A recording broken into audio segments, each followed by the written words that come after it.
What's going on, Jerome? It's a beautiful Monday. Birds are chirping and stuff, and it's time for another Vikings news dump. So, 17 days, 1-7, until the 2025 edition of the NFL Draft.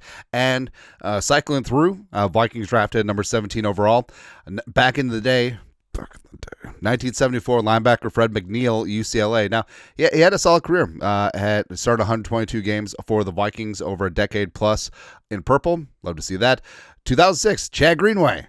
That's right. The pride of Iowa came in. So Greenway tore his ACL on like the first kickoff of the first preseason game. So he missed his entire rookie year, came back as one of the better linebackers in team history. I absolutely love to see that. And it was a bridging of the eras. Greenway coming in 06, part of the 09 Vikings. Eventually it was Greenway with Barr and Kendricks.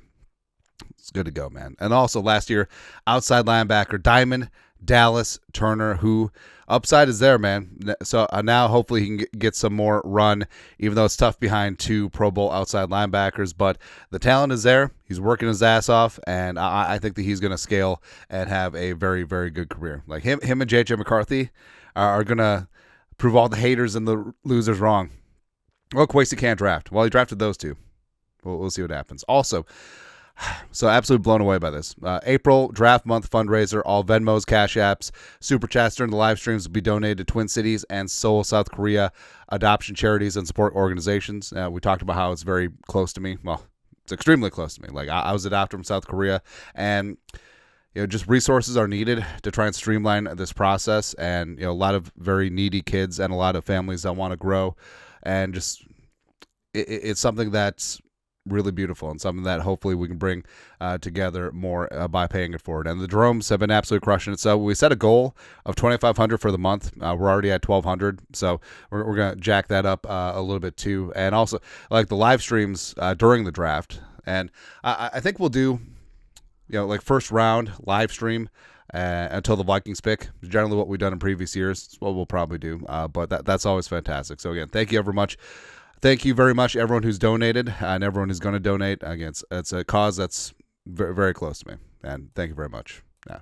Also, hey, a Vikings fan wins national title. So Paige Buckers, buckets, just getting things done. UConn, hey, UConn's women basketball finally won something. It's good to see, man. But Paige is legit, man. So Pride of Hopkins has been dominating since way back in the day. Here in the Vikings year, it's probably a Robert Tate jersey. Yeah, it's good to see. And the WNBA, Caitlin Clark walked, so Paige Buckers could run, all that stuff. Like legit superstar. Like admittedly I don't follow the links as closely as I can. Is there a way that we could just like make this happen? Just have a territorial draft. It just makes sense, right? Who knows? But congrats to UConn, congrats to Paige. It's about damn time a Minnesotan won frickin' something. Be good to go. But hey, this is gonna be the year of the Minnesota teams. We'll go with that. Yeah. Also, so we talked yesterday about who? Jack Jones. So the cornerback just can't seem to find the right home, right? So a highly prized LA high school recruit, was initially at USC, was dismissed from the team, went to Arizona State, was a standout there, still got suspended, 4th round pick by the Patriots, kicked ass in like a year and a half, and then was let go, picked up by the Raiders. Last year was not very good. But also the entire Raiders defense last year was not very good either. But long story longer, rap sheet. The Raiders are releasing cornerback Jack Jones, sources say, after Las Vegas attempted to trade him. An intriguing option for a cornerback needy team. Now, of course, Flores has always said you can't have enough corners. And what's interesting, we missed this yesterday. This is from Will Ragg at Sports Illustrated. This is a notable one to follow because the Vikings' previous pursuit of Jones, when he was let go by the Patriots in November 2023, Minnesota reportedly put in a waiver claim for him, but the Raiders had higher priority. So it's a player that Kwesi, Brian Flores, the scouts had already vetted, and it is the juice worth the squeeze situation. And I do think that Jones, obviously there's some underlying issues there, but on the field, I mean, the kid just gets it. Like the kid is very good at press man. He gambles. He gets interceptions. He's constantly aware, and he is a true ball hawk, right? And in the right system, with maturity around him, great leadership around him, will he walk the line?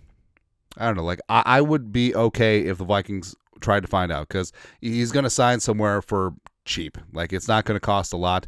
And in terms of that cornerback room, like, it's deep, but Jack Jones, if he's on the path, could be a legit cornerback one in this league. So I think that the risk is worth the reward in this spot. Like, if it doesn't work out, I mean, you have a minimum contract, probably nothing guaranteed. It is what it is. But I think that Jones is highly talented, and I think that Flores, Kevin O'Connell, Durante Jones, and the veteran leadership on this team, I think that would go a long way. Also going a long way, and Randall McDaniel, which, you ever see Randall McDaniel in person? Like, he looks like he could still play. Like, he could still rock that 6'4" and just getting after things. Vikes fan page. Vikings Hall of Famer Randall McDaniel on the tush push play. Quote, I don't have a problem with that at all. I mean, if they want to stop it, then they need to man up and stop it. Shocker. More at 11, but offensive lineman likes the tush push rule. and I, frankly, I'm fine with it. Like, I don't believe the injury data right now, but I think at a certain point, defenses will pull like a Frankie Louvu and just body launch themselves at the quarterback. And you know who's going to get hurt the most? Quarterback. Yeah, just Jalen Hurts taking one awkward shot of a linebacker or safety launching himself over the pile straight into his head. I mean, that's what it's going to be. Right. But overall, I'm not for banning it, even though it doesn't look right. The whole rugby pushing thing. But I don't know. Like, if a team was really good at quarterback sneaks, like, would they ban that too? I don't know. I feel like there is a way where they could ban this play, but right now the reasoning isn't there. And that's very important too. Yeah. Also important.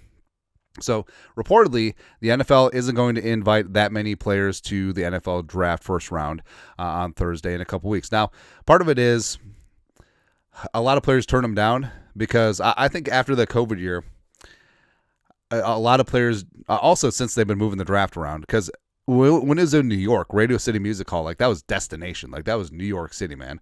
He gets his salsa from New York City, but that was a big-time deal. But since they've been moving the draft around, I don't think it's as big of a deal to players anymore. And being at home, throwing a party for friends and family, I think that's the way a lot of players are going. Also, the off chance that you fall in the draft and just you're sitting in that green room, you have that Aaron Rodgers moment, it's just not good. It's no bueno. But report the Vikings, the NFL to invite only 8 to 10 players to 2025 draft.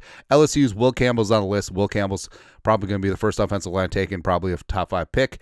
And what's interesting, Dane Brugler. Source, Alabama quarterback Jalen Milroe has accepted an invitation to attend the 2025 NFL draft in Green Bay. Now, generally, the NFL invites players that it knows is going to go first round.